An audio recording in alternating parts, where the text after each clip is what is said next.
This film seems to be fairly well known, though rarely discussed. I think it merits a positive appraisal, though. It seems too trite and obvious to champion this film relentlessly, but maybe because it doesn't overwhelmingly warrant it. 1961's Mysterious Island is an extremely fun and admirable adventure romp. To put things in perspective, this wouldn't necessarily rate as one of the very best films, featuring the extraordinary VFX of Ray Harryhausen. As wondrous as the spectacle is, in many ways this film feels as though it goes through the motions, and therefore its hypothetical relegation to weekend, daytime TV seems less inappropriate than it might. For those who don't know, The Mysterious Island, based off of Jules Verne's iconic 1875 novel, entails the valiant Peculiar escape of 4 Union prisoners from Libby military prison during the American Civil War. The 4 hijack a gas-powered hot air balloon stationed at the compound, kidnapping a Confederate guard who knows how to pilot this device. In the midst of a violent storm, the balloon careens westward over the American continent and over the vast, terrifying Pacific Ocean.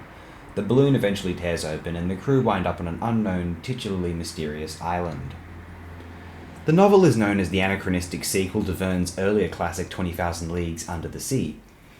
This Mysterious Island adaptation has no connection to any previous film adaptation of Leagues. It is completely unrelated to that corny Disney musical starring Kirk Douglas, Peter Lorre, and James Mason. Okay, it's not completely a musical, but I don't consider it a favourite, although I saw it at a young age. And it's one musical number I recall is the low point of Kirk Douglas that doesn't involve Natalie Wood. This film is much better than that 1954 Leagues picture, in my opinion. The Mysterious Island novel also acted as a sequel to Verne's earlier In Search of the Castaways, although this facet is notably downplayed in this 1961 film adaptation.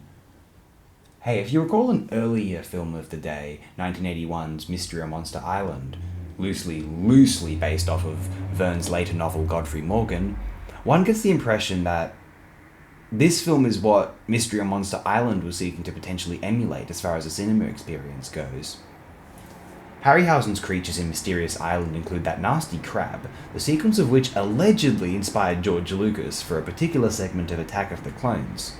You may be able to guess which one. And then there's also that flightless bird, the big bees, and that gnarly cephalopod at the end there. I have linked below 2 videos.